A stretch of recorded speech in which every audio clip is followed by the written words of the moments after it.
Israel और Hamas की जंग के बीच पूरी दुनिया पर विश्व युद्ध का खतरा मंडरा रहा है, क्योंकि इजरायल को दुनिया के नक्शे से मिटा देने का सपना देखने वाला ईरान हमास और हिजबुल्ला और हूथी लड़ाकों जैसे खतरनाक चरमपंथी संगठनों को न सिर्फ पैसे पहुंचाता है, बल्कि भारी मात्रा में हथियार और गोला बारूद भी सप्लाई करता है।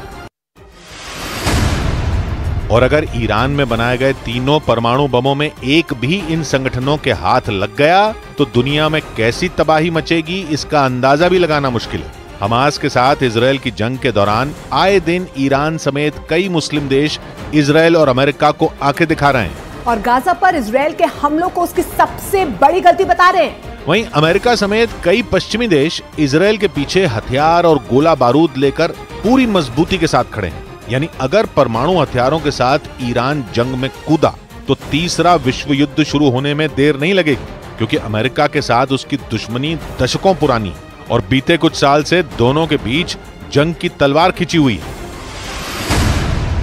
और इसी वजह से दुनिया को डर सताने लगा कि अमेरिका और इजरायल को रोजाना बदले की धमकी देने वाला ईरान कहीं युद्ध का नया मोर्चा न खोल दे। जंग की दहलीज पर खड़े अमेरिका और ईरान 35 साल पहले भी एक दूसरे से सीधी जंग लड़ चुके हैं, लेकिन गाजा पर इजरायल के हमलों और अमेरिका की इजरायल को खुली मदद से ईरान का खून खौल रहा है और बीते 40 दिन में दोनों एक दूसरे को कई बार जंग की धमकी भी दे चुके हैं। अमेरिका और ईरान में बढ़े हुए तनाव के बीच यूएन की संस्था IAEA यानी इंटरनेशनल एटॉमिक एनर्जी एजेंसी की एक रिपोर्ट ने अमेरिका समेत दुनिया भर के देशों के होश उड़ा दिए। IAEA की रिपोर्ट में दावा किया गया कि ईरान ने करीब 128 किलो यूरेनियम इकट्ठा कर लिया। IAEA के मुताबिक एक परमाणु बम बनाने के लिए 42 किलो यूरेनियम की जरूरत होती है और जितना यूरेनियम ईरान के पास है वो 3 परमाणु बम आसानी से बना सकता है। लेकिन परेशानी उस यूरेनियम की शुद्धता से है। IAEA का मानना है कि परमाणु बम बनाने के लिए यूरेनियम का 90% तक शुद्ध होना जरूरी है, लेकिन ईरान के पास मौजूद यूरेनियम उतना शुद्ध है या नहीं, इसकी सही जानकारी किसी के पास नहीं है। ईरान दुनिया की नजरों से छिपाकर अपना परमाणु कार्यक्रम चलाता है। उसके पास परमाणु कार्यक्रम को दुनिया की शांति के लिए खतरनाक बताते हुए अमेरिका और इजरायल ये दावा कर चुके हैं कि ईरान के परमाणु बम गलत हाथों में चले गए तो दुनिया में महातबाही आ सकती है। हालांकि ईरान के परमाणु कार्यक्रम पर संयुक्त राष्ट्र और अमेरिका की 24 घंटे नजर बनी हुई है और उसी के आधार पर सितंबर महीने में ही अमेरिका के रक्षा मंत्रालय ने दावा किया था कि ईरान के पास 14 दिन के अंदर परमाणु हथियार बनाने के लिए जरूरी तकनीक और बुनियादी ढांचा मौजूद है। यानी वो परमाणु बम बनाने के बेहद करीब है। करीब 22 साल से ईरान परमाणु ताकत हासिल करने की कोशिश में जुटा है। हालांकि 2010 में उसे रोकने के लिए यूएन सिक्योरिटी काउंसिल, यूरोपीय यूनियन और अमेरिका ने कई तरह की पाबंदियां लगा दी थी। यहां तक कि जनवरी 2020 में अमेरिका ने ईरान पर लगाए गए प्रतिबंधों को और ज्यादा सख्त कर दिया था। और अमेरिका के वैज्ञानिकों ने अपनी सैटेलाइटों को ईरान के ऊपर नजर रखने के लिए सुपर एक्टिव कर दिया है। जिसके बाद ईरान की न्यूक्लियर साइटों से सामने आई तस्वीरों ने अमेरिका और संयुक्त राष्ट्र के शक को शीशे की तरह साफ कर दिया था। अमेरिका ने सैटेलाइट तस्वीरों के आधार पर दावा किया था कि ईरान पहाड़ी इलाके में सैकड़ों फीट गहरी सुरंगें खोदकर परमाणु हथियार बना रहा है और अपने परमाणु कार्यक्रम से जुड़ी जानकारियां दुनिया से छिपा रहा है। अमेरिका ने ईरान की न्यूक्लियर साइट की जो तस्वीरें जारी की थी, उन्होंने दुनिया की धड़कनें बढ़ा दी थी। दावा किया गया कि दुनिया की नजरों से बचाने के लिए ईरान ने सैकड़ों फीट गहराई में सुरंगें खोदकर अपना न्यूक्लियर प्लांट बनाया ताकि अमेरिका या फिर इजरायल की सैटेलाइट से और मिसाइल हमलों से उन्हें बचाया जा सके। अमेरिका ने दावा किया था कि ईरान ने जमीन के अंदर 260 फीट से 328 फीट की गहराई तक सुरंगें खोदकर न्यूक्लियर प्लांट तैयार किया था। अमेरिका के मुताबिक नतांज में ईरान की सबसे बड़ी न्यूक्लियर साइट है। इस न्यूक्लियर साइट को तैयार करने के लिए ईरान ने जाग्रोस के पहाड़ों के बीच सुरंगें खोदी थी और दावा किया जाता है कि ईरान की ये सुरंगें इतनी गहरी हैं कि इन पर कोई भी हमला बेअसर साबित होगा।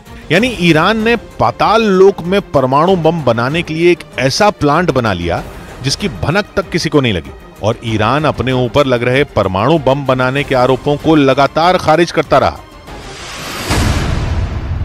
और उल्टे अमेरिका पर यह आरोप लगा दिए कि उसने उसके दुश्मनों को हथियार और गोला बारूद की सप्लाई की।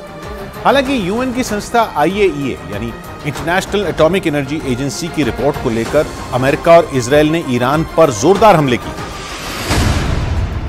और उस पर परमाणु हथियारों के गलत इस्तेमाल का आरोप लगाया।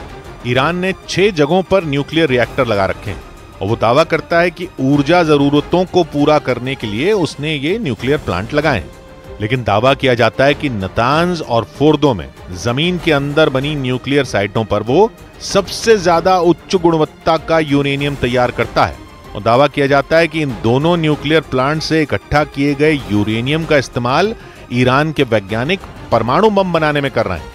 खतरा इस बात का भी है कि ईरान के परमाणु हथियार बना लेने के बाद पश्चिम एशिया में न्यूक्लियर रेस शुरू हो जाएगी, जो पश्चिम एशिया ही नहीं पूरी दुनिया के लिए महाविनाश की वजह बन सकती है।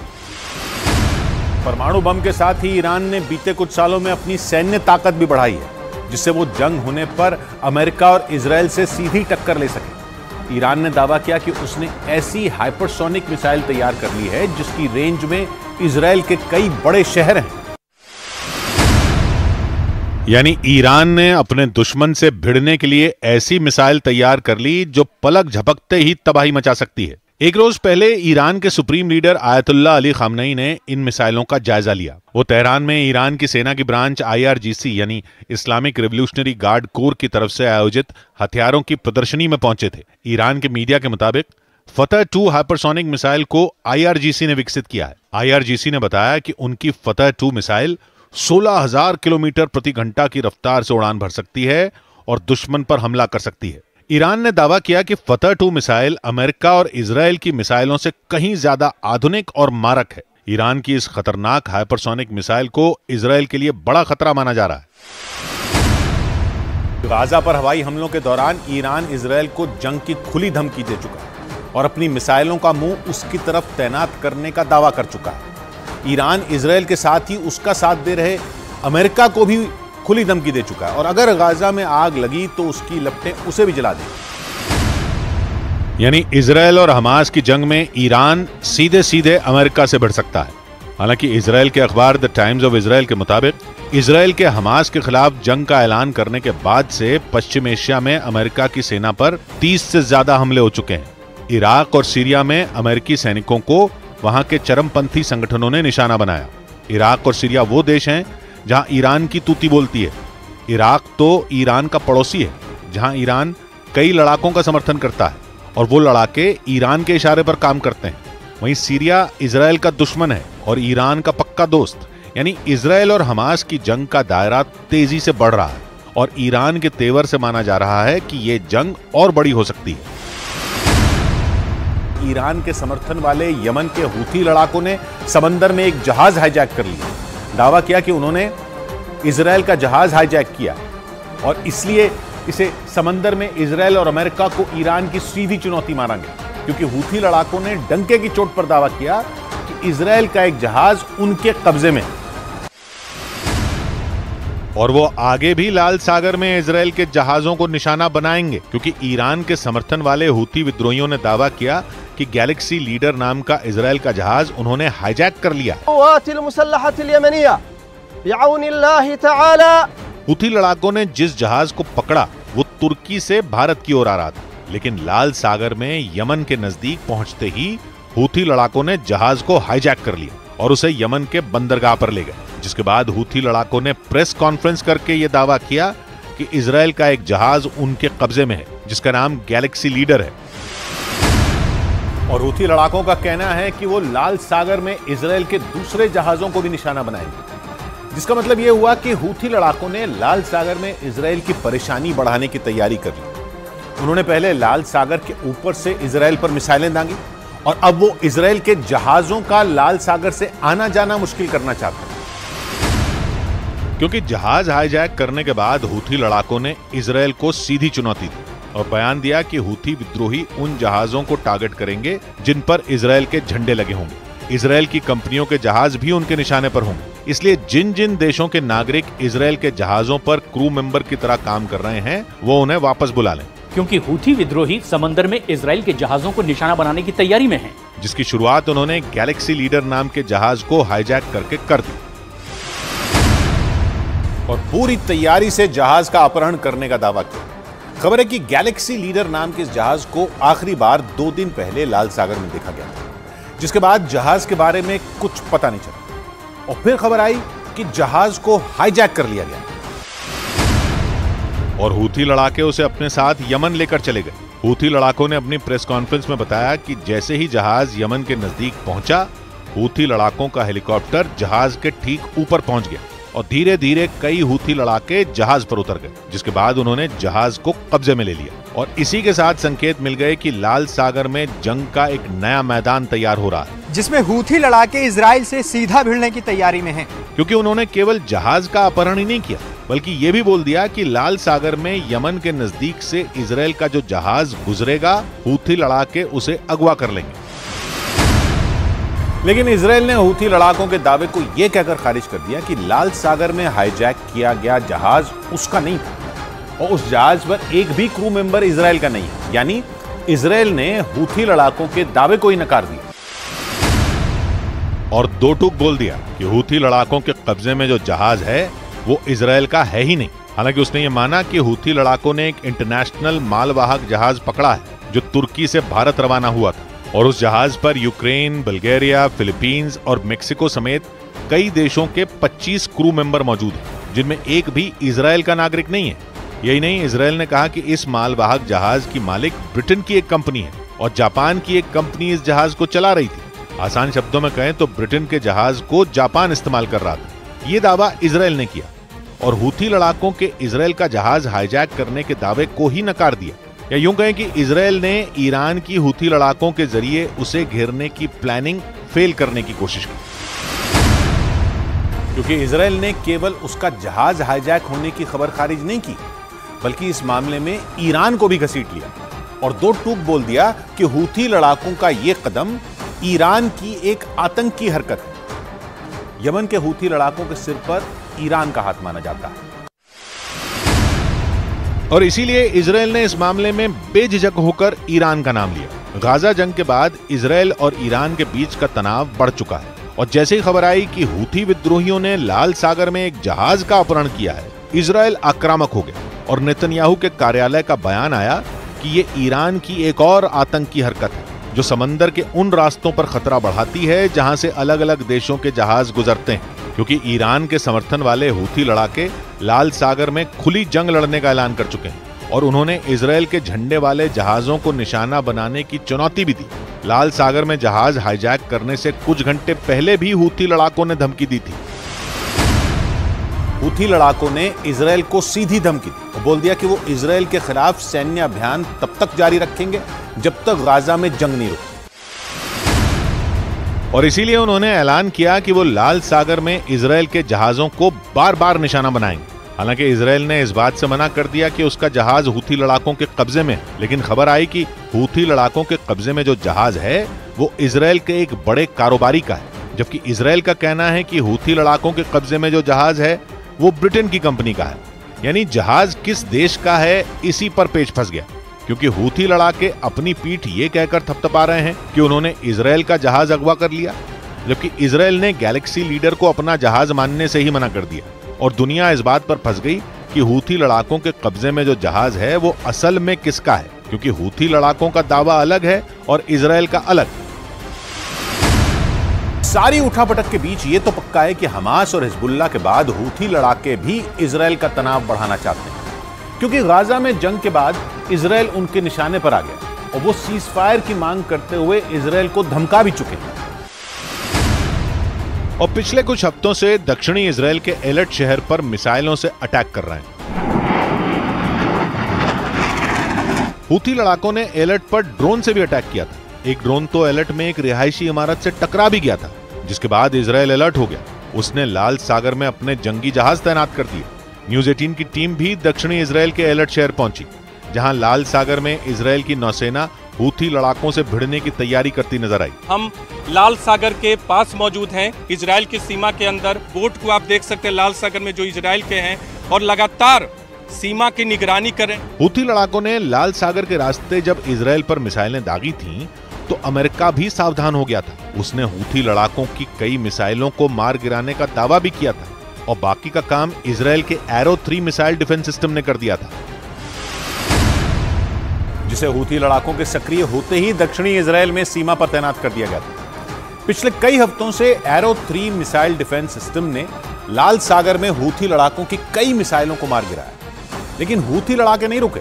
उल्टा उन्होंने इजराइल पर हमले तेज करने के संकेत दे दिए, जिसके लिए लाल सागर में जंग का माहौल बनता दिखा, क्योंकि हूथी लड़ाके लाल सागर के रास्ते ही मिसाइलें दाग रहे हैं और इसीलिए इजराइल ने वहां अपने जंगी जहाजों की गश्त बढ़ा दी। अफ्रीका और एशिया को अलग करने वाला लाल सागर हिंद महासागर में एंट्री का रास्ता खोलता है, जिसकी सीमाएं यमन, मिस्र, सूडान, सऊदी अरब और इजराइल जैसे देशों से लगती हैं। इसके पूर्वी छोर पर सऊदी अरब और यमन जैसे देश हैं, जबकि पश्चिमी छोर पर मिस्र और सूडान जैसे देश हैं। और इन सब के बीच इजराइल का भी एक छोटा सा कोना लाल सागर से लगता है, जहां इजराइल का एलट शहर बसा है। हूथी लड़ाकों के निशाने पर दक्षिणी इजराइल का यही शहर है, जिसे इजराइल के सबसे शांत शहरों में गिना जाता है। लेकिन गाजा की जंग की आंच इजराइल के इस शहर तक भी पहुंच गई, क्योंकि इजराइल के खिलाफ हमास का साथ देने के लिए हूथी लड़ाके मैदान में आ गए और यमन की राजधानी सना से करीब 2000 किलोमीटर दूर इजराइल के एलट शहर पर मिसाइलें दागने लगे। यही नहीं, जैसे ही हूथी लड़ाकों ने इजराइल का जहाज हाईजैक करने का दावा किया, हमास का बयान आ गया, जिसमें उसने कहा कि हूथी लड़ाकों का यह कदम तारीफ के काबिल है। जिसका मतलब ये हुआ कि ट्रिपल एच कहे जाने वाले हिजबुल्लाह, हूथी और हमास के लड़ाके एक दूसरे का साथ दे रहे हैं और इन तीनों कट्टरपंथी संगठनों की आड़ में ईरान अपना काम कर रहा है, क्योंकि हिजबुल्लाह को ईरान ने बनाया था। गाजा जंग में ईरान ने हमास का साथ दिया और हूथी लड़ाकों के सिर पर भी ईरान का हाथ है और इसीलिए कहा जाता है कि ट्रिपल एच जो करते हैं वो ईरान के इशारे पर करते हैं। जैसे ही हूथी लड़ाकों ने लाल सागर में इजराइल से भिड़ने का ऐलान किया, इजराइल ने ईरान पर निशाना साधना शुरू कर दिया, क्योंकि उसे पता है कि हूथी लड़ाकों को हथियार और तकनीक दोनों ईरान से ही मिलती है और इसीलिए इजराइल ने लाल सागर में जहाज के अपहरण का कनेक्शन सीधा ईरान से जोड़ दिया। यही नहीं, उसने इसे ईरान की आतंकी हरकत बोल दिया। मतलब ये कि इजराइल ने हूथी लड़ाकों को नहीं, बल्कि उनकी आड़ में जंग लड़ रहे ईरान को टारगेट किया, क्योंकि लाल सागर में इजराइल के जहाजों पर संकट मंडराने से सबसे ज्यादा फायदा ईरान को ही हो सकता है, क्योंकि अगर हूथी लड़ाकों का सामना इजराइल से हुआ तो उनसे लड़ने अमेरिका भी आएगा और हूथी लड़ाके इजराइल के साथ साथ अमेरिका को भी नुकसान पहुंचा सकते हैं और इसीलिए अमेरिका भी सावधान हो गया। उसने ईरान को मुंहतोड़ जवाब देने की तैयारी भी कर डाली, क्योंकि पश्चिमी मीडिया ने दावा किया कि अमेरिका ने अपने खतरनाक जंगी जहाज को ईरान के पास तैनात कर दिया। उसके खतरनाक बॉमर भी ईरान के आसपास मंडराने लगे, जिसका सीधा मतलब यह हुआ कि अमेरिका की नजर ट्रिपल एच पर भी है और उसके पीछे से पश्चिम एशिया में खेल खेलने वाले ईरान पर भी। और इसीलिए अमेरिका का खतरनाक जंगी जहाज ईरान के पास ओमान की खाड़ी में पहुंच चुका है और ईरान की सीमा से केवल 300 किलोमीटर दूर खड़ा है। ये दावा पश्चिमी मीडिया ने किया और जानकारी दी कि ओमान की खाड़ी में तैनात अमेरिका के जंगी जहाज पर कई लड़ाकू विमान और मिसाइलें तैनात हैं, जो ईरान के पूर्वी और मध्य हिस्से को तबाह कर सकती हैं। जिसका मतलब ये हुआ कि ईरान को सबक सिखाने के लिए अमेरिका ने भी तैयारी कर ली है, क्योंकि केवल उसका जंगी जहाज ही नहीं, बल्कि अमेरिका का B-1 बॉमर भी तुर्की के पास लाल सागर में तैनात कर दिया गया। इसके अलावा लाल सागर और ओमान की खाड़ी में भी अमेरिका के जंगी जहाज पहुंच गए। ईरान की सीमा तुर्की से लगती है और फारस की खाड़ी और ओमान की खाड़ी तो ईरान की 1770 किलोमीटर लंबी दक्षिणी सीमा बनाती हैं, जहां अमेरिका ने ईरान को घेरने के लिए चक्रव्यूह रच डाला।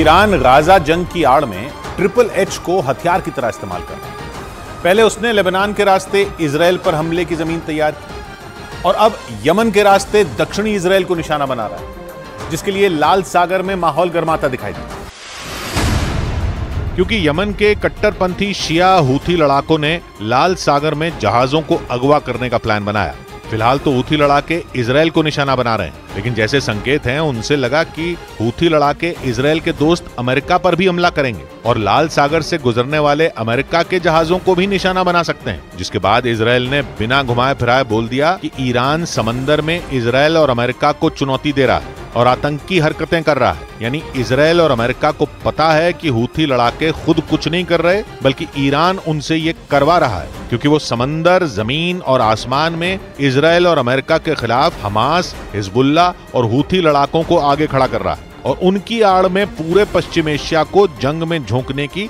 साजिश रच रहा है। हिजबुल्लाह ने सिर्फ हमले ही नहीं किए, बल्कि एक वीडियो जारी कर इजराइल को बड़ी धमकी भी दे दी। हिजबुल्लाह ने इस वीडियो के जरिए यह बताने की कोशिश की कि उसके लड़ाके सीमा पार करके भी इजराइल की जमीन पर हमले बोलने के लिए तैयार हैं।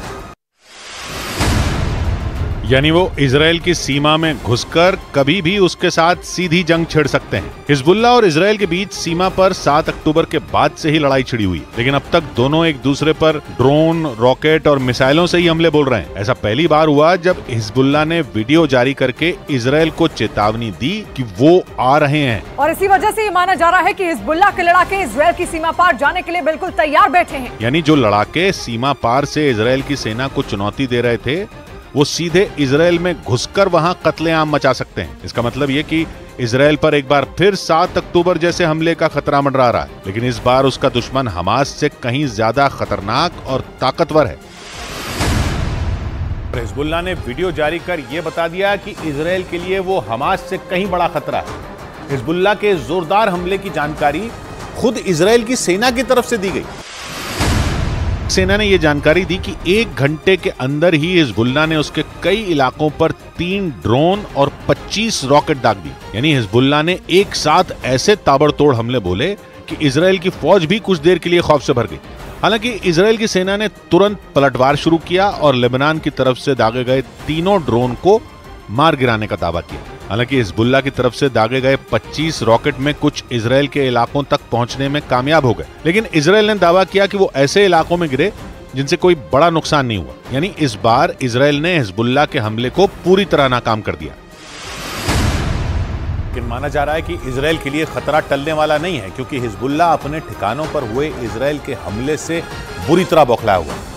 हिजबुल्लाह के हमलों से पहले इजराइल की सेना ने दक्षिणी लेबनान पर एयर स्ट्राइक कर वहां तबाही मचा दी, जिससे भड़का हिजबुल्लाह अब युद्ध का नया मोर्चा खोलने की तैयारी में जुट गया, ताकि वो इजराइल के हमलों का बदला ले सके। क्योंकि इजराइल की सेना ने दक्षिणी लेबनान में अपनी खतरनाक मिसाइलें दागकर वहां बने एल्यूमिनियम प्लांट को तबाह कर दिया। बताया गया कि इजराइल की फौज ने एल्यूमिनियम प्लांट पर ड्रोन के जरिए हमले किए, जिसके बाद वहां जोरदार धमाका हुआ और पूरा इलाका आग की लपटों से घिर गया। हालांकि इजराइल के इस भीषण हमले में किसी के मारे जाने का दावा नहीं किया गया, लेकिन इजराइल की इस कार्रवाई से हिजबुल्लाह उस पर भड़क गया और माना जा रहा है कि दक्षिणी लेबनान पर हुई एयर स्ट्राइक की वजह से ही हिजबुल्लाह अब इजराइल के सैन्य ठिकानों को चुन चुन कर निशाना बना रहा है, जिसमें ईरान उसकी खुलकर मदद कर रहा है। जो जंग में इजराइल के लिए बड़ी चुनौती बना हुआ, क्योंकि ईरान सीधे तौर पर नहीं, लेकिन दावा है कि उसके हथियारों के दम पर ही हमास के लड़ाके इजराइल की सेना पर हमले कर रहे हैं।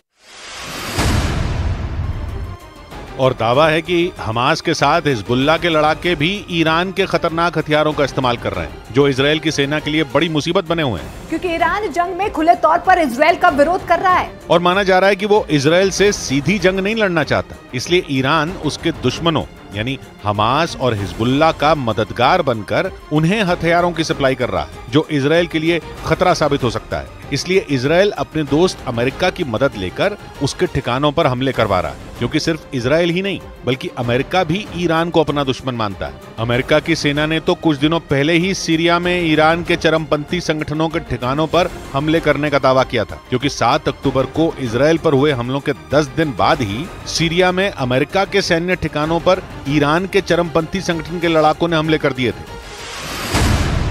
अमेरिका और इजराइल मिलकर ईरान को सबक सिखाना चाहते हैं, ताकि हमास और हिजबुल्लाह जैसे खतरनाक चरमपंथी संगठनों का एक साथ सफाया हो सके। क्योंकि ईरान ही इन दोनों संगठनों को और ताकतवर बनाने में जुटा है और उन्हें मिटाना अमेरिका और इजराइल के लिए इतना आसान नहीं है।